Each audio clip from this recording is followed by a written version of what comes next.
Pemirsa, Kejaksaan Agung menetapkan Komisaris Utama PT Sritex Iwan Setiawan Lukminto sebagai tersangka dugaan kasus korupsi pemberian kredit bank.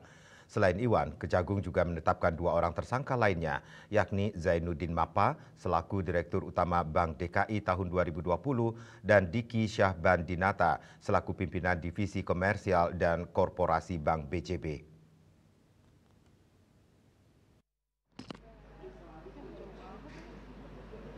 Kejaksaan Agung menetapkan Komisaris Utama dan sekaligus mantan Direktur Utama PT Sri Rezeki Isman Tbk periode 2005-2022 Iwan Setiawan Lukminto sebagai tersangka dalam perkara dugaan tindak pidana korupsi dalam pemberian kredit PT Bank Pembangunan Daerah Jawa Barat dan Banten dan PT Bank DKI Jakarta kepada PT Sri Rezeki Isman Tbk dan entitas anak usaha yang ada di bawahnya. Penetapan tersangka Iwan disampaikan Direktur Penyidikan Jaksa Agung Muda Pidana Khusus Kejagung Abdul Kohar dalam konferensi pers di kantor Kejagung pada Rabu malam. Selain Iwan, Kejagung juga menetapkan mantan Direktur Utama Bank DKI Zainuddin Mapa dan mantan pimpinan Divisi Korporasi dan Komersial Bank BJB Diki Syahbandinata sebagai tersangka dalam kasus ini.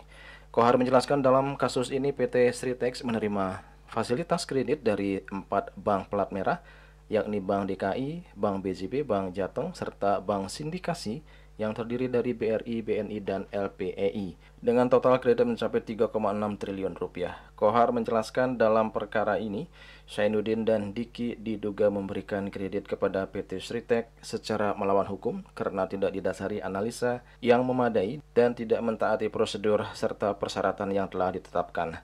Salah satunya PT Sritex tidak memenuhi syarat kredit modal kerja karena hasil penilaian menunjukkan Sritex mendapatkan predikat BB atau memiliki resiko gagal bayar lebih tinggi.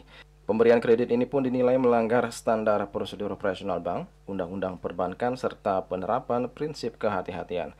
Ironisnya, Iwan selaku Direktur Utama Sritex tidak menggunakan dana kredit dari BJB dan Bank DKI sebagaimana tujuan pemberian kredit, yaitu untuk modal kerja, tetapi disalahgunakan untuk pembayaran utang dan membeli aset non-produktif sehingga tidak sesuai dengan peruntukan sebenarnya. Kredit dari BJB dan Bank DKI itu pun macet, sementara aset Sritex tidak dapat dieksekusi untuk menutupi nilai kerugian negara karena nilainya lebih kecil dari nilai pinjaman. Selain itu, aset-aset milik Sritex juga tidak dijadikan jaminan dalam proses pemberian kredit tersebut. Telah dilakukan pemeriksaan terhadap DS, kemudian terhadap YM dan terhadap ISL pada hari ini, Rabu, tanggal 21 Mei tahun 2025, penyidik pada Jampitsus Kejaksaan Agung Republik Indonesia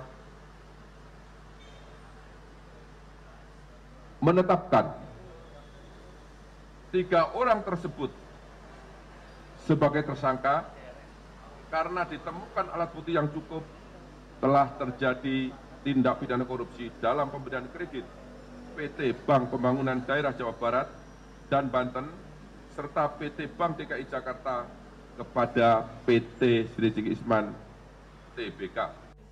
Akibat perbuatan para tersangka, Kejagung menaksir dugaan kerugian negara dalam perkara ini mencapai 692 miliar 980 juta 592.188 rupiah. Ketiga tersangka yakni Iwan, Diki, dan Zainuddin disangka melanggar pasal 2 ayat 1 atau pasal 3 junto pasal 18 Undang-Undang Pemberantasan Tindak Pidana Korupsi. Usai ditetapkan sebagai tersangka, ketiganya pun ditahan selama 20 hari ke depan terhitung sejak 21 Mei guna penyidikan lebih lanjut. Julius Warti dan Ketut Sumadiasa melaporkan.